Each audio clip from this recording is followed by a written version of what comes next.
comment Toumba est venu. Comment Toumba est venu. Là, peut-être, ils vont croire ou pas. Mais aujourd'hui, je demande tout le monde de remercier M. Toumba. Lorsque Toumba est venu, nous, on ne connaissait pas Toumba. Moi, en personne, j'entendais le nom de Toumba, j'entendais le nom de Pivi, j'entendais le nom, on le voyait à la télé. Vous comprenez? Mais parce que lorsqu'on nous frappait encore, entre-temps, Toumba est venu. Ça, j'ai oublié d'expliquer. Entre-temps, Toumba est venu. Toumba est venu leur dire que pourquoi vous faisiez cela. Le passage là, j'ai oublié de vous expliquer. Pourquoi vous faisiez cela? Qui vous a donné l'ordre de venir massacrer les paisibles citoyens? Des disputes sont engagées entre eux là-bas. Nous, on ne connaissait pas Toumba. C'est l'un d'entre eux qui a crié entre eux là-bas pour dire que Toumba est venu, pensant que ce monsieur va se ranger de leur côté pour continuer leur massacre. Bon, Monsieur le Président, pour Monsieur Toumba, c'est jusqu'à là que je connais. Mais quand même, remercions-nous tous le monsieur, l'acte qu'il a fait, parce qu'il y aura une civile. Ça, je ne pouvais pas me mentir. Parce que même les leaders, on les a harcelés. On les a harcelés courpuissement et molestés courpuissement, le battre comme n'importe quoi. Là où on n'a pas laissé les leaders, on ne va pas nous laisser nous aussi, c'est ça qu'on a compris. Bon, aujourd'hui, Monsieur le Président, nous prions le bon Dieu pour ne plus que la même histoire, ça se répète en Guinée. J'ai été évacué à Dakar avec d'autres victimes par une ONG. J'ai été accueilli par une dame qui s'appelle Fatou Thiam. Lorsque nous sommes venus à Dakar, on nous a fait sortir à la télé. Là aussi, je vais vous dire pourquoi. Parce qu'on n'était pas d'accord. Il y avait une dame au nom de Madame Si, Mariam Diallo, qui a fait sortir le journal pour mettre dans le journal qu'on a vu dédisper la tête de quelqu'un s'enfuir avec la tête. Monsieur le Président, on va mourir tous. Moi, je ne vais pas venir à la barre ici mentir. Si vous arrivez à voir cela, moi, Fatoumata, je n'ai pas dit. Et le journal est là. C'est cette dame qui a profité pour le dire. Parce que tout le temps, on le dit. On nous a même appelés à Dakar pour nous dire, pour nous interpeller. Pourquoi vous avez parlé de cela? Pourquoi vous n'êtes pas guinéen? C'est pour cela que nous, on a eu peur de venir. En ce moment, on nous a envoyés à Thiès. À Thiès, on nous a donné le soin qu'il faut. Mais il y a eu de disputes entre les deux organisations. Parce que la femme et l'argent, c'est des problèmes. Il y a eu de fonds, ils ont allé profiter pour nous faire revenir à Dakar. Bon, maintenant, on nous a laissé abandonner et là-bas, la vie de Dakar n'a pas été facile pour moi. J'ai beaucoup souffert. C'est avec les ONG sénégalais que je partais pour demander quand même pour mes soins médicaux de fois, et j'ai perdu mes études. Au lieu quand même, les droits de l'homme qui étaient là pour nous, quand même, ils devraient nous demander notre avis, qu'est-ce que vous voulez. Mais finalement, ils nous ont abandonnés à nous-mêmes et nous laisser comme ça. Et profiter de nos sorts. C'est comme ça que je vivais à Dakar. J'ai même dormi dehors et je n'ai pas baissé les bras. Il y avait même des journalistes comme M. Mandian et M. Sadio Barry de l'Allemagne et tous. Il y a même nous qui venaient, ils venaient tout le temps à Dakar. Mais toujours, j'ai demandé justice. Tout le temps, c'est la justice que pourquoi toi, tu ne veux pas rentrer? J'ai dit, je demande justice. C'est pour là, la justice là, si c'est équitable dans notre pays, on est en sécurité. Mais moi, ce que jusqu'à maintenant, ce que je vis, ce que j'ai vécu au stade, là, tant que la justice n'a pas prononcé sur là-dessus, je ne peux pas retourner au pays. C'est pour cela que moi, je suis restée là-bas et j'avais même eu certains trucs là-bas. Et même bon, beaucoup de choses, beaucoup de choses, même tout dernièrement là, je dormais dehors. Je dormais dehors. Bon, le juge d'instruction, là aussi je vais vous parler un peu. Le juge d'instruction, lorsqu'il a passé à Dakar, il est venu me contacter. Il m'a appelé, j'étais accompagnée avec la dame Fatou Thiam. Le juge m'a demandé, Fatoumata, il faut m'expliquer la vérité, que vous, les victimes qui sont venues à Dakar ici, vous étiez partis en Europe. Je dis non. Monsieur le juge, depuis que moi je suis mis mon pied sur le sol sénégalais, je n'ai jamais été en Europe.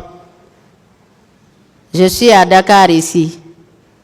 Bon, je suis venu, on m'a envoyé. Le ministre à l'époque lui a envoyé le juge d'instruction.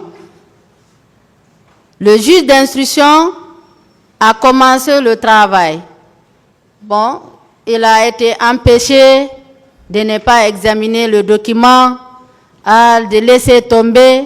Après, le juge m'a contacté encore pour me dire « Ah, Fatoumata, c'est très compliqué. » J'ai dit « Ah, monsieur, ils ne vont jamais accepter pour que vous examinez ce document ici. » Le gendarmerie de recherche de Dakar qui m'a appelé.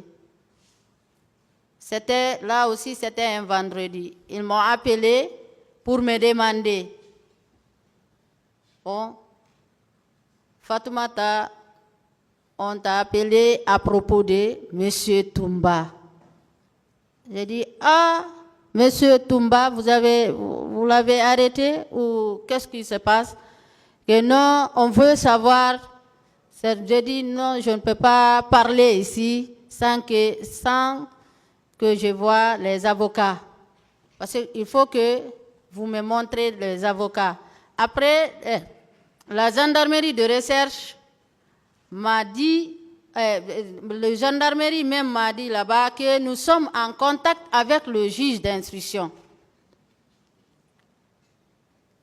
Je dis, ah, vous êtes en contact avec le juge d'instruction? Que oui. Je dis, d'accord. Après, ils m'ont posé certaines questions concernant M. Toumba. J'ai dit, ah, moi, c'est que je veux mourir.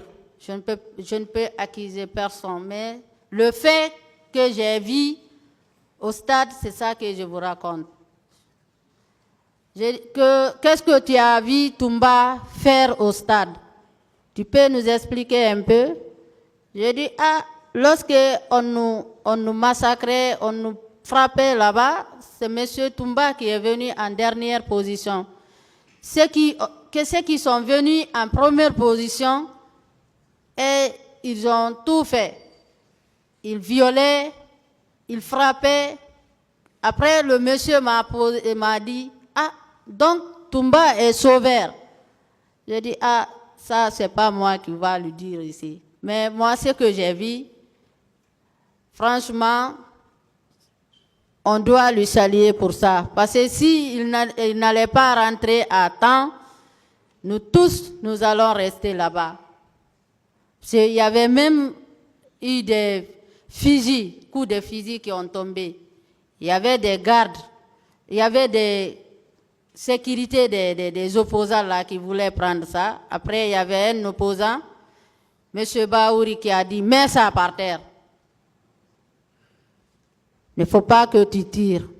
Sinon, ils vont dire que nous avons pris des couteaux, des armes pour venir nous aussi. Et lorsque vous sortez à la maison, personne n'avait des armes ni rien. Bon, maintenant, c'est comme ça que je vis. Moi, c'est comme ça que je vis. Toumba est venu là-bas. Je n'ai pas vu Toumba tuer ni violer. C'est sûr, ils m'ont appelé encore pour me poser, est-ce que tu vas porter plainte? J'ai dit oui, je vais porter plainte. Que tu as entendu le nom de qui? J'ai dit entre eux même là-bas, il y avait M. Marcel. Parce que Marcel même courait sur la foule là-bas pour frapper. Il avait des fusils. C'est avec le coup de fusil là qu'il frappait avec ses collègues. Bon, maintenant, il frappait les gens, il faisait tout. Monsieur Marcel, Monsieur Théodore, Aédorba, ça, je me rappelle de ces noms-là. Et lorsque encore je sortais, le gars, le militaire qui a giflé la dame, ah, ça me semble que c'est Monsieur Mathurin. Oui, parce qu'il avait lunettes claires. Et j'ai entendu à la barre ici que M. Mathurin était en voyage, M. Mathurin était en France. Personne ne va sauver l'autre ici. Monsieur le Président, tous ceux qui ont impliqué sur ce dossier, parce que moi j'ai vu la dame de teint clair qui portait du robe noire. Si la dame nous écoute ici, elle sait que c'est la réalité. Parce qu'on n'a même pas laissé le temps pour que la dame, c'est elle qu'on a pris en première position.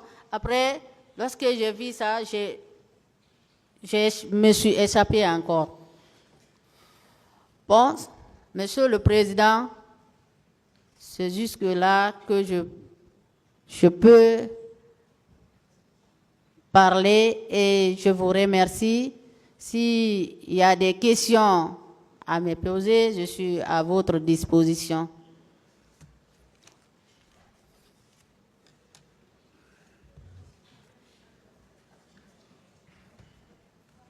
Vous êtes venu au stade à quelle heure ce jour, madame? Hein? Vous êtes venu au stade à quelle heure? Je suis sortie, parce que le matin d'abord, il y avait eu de la pluie, ça pleuvait un peu. On est attendu vers 6 heures, 7 heures. 7 heures qu'on a quitté à la maison avec ma cousine et on est sorti pour venir sur la route. On a vu la foule, après nous avons marché avec eux. C'est à 7 heures, 8 heures, 8 heures et quelques. On était passé même en cours de route. Il y avait des cars qui disaient que il y avait certains qui étaient dans le car, biches blanches, qui disaient de monter dans le car. Nous, on a dit non, parce qu'il avait des maillots Chelsea. Même ces gens-là frappaient au stade, ceux qui ont des maillots Chelsea là. C'est comme ça que je suis venue. On a trouvé Tchéboro arrêté avec ses gardes. Ce jour, est-ce que vous avez pu identifier ceux qui vous ont fait tout ce que vous venez de narrer là? Oui, bon, c'est leur nom en parlant, parce que les deux là, on a tout fait pour faire sortir leur visage, on n'a pas pu.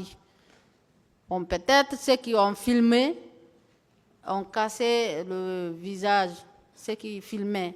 Parce que moi, lorsque j'étais chez moi, j'étais assis, c'est comme ça que j'ai vu ma photo. Et là où je me suis cassé, le frère de ce dernier m'a expliqué que, ah, madame, ta photo, tes images sont sorties.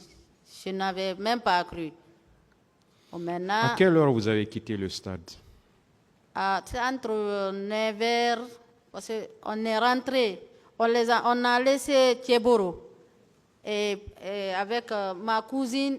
Vous avez quitté le stade, je dis. À quelle heure vous êtes sorti du stade? À quelle heure?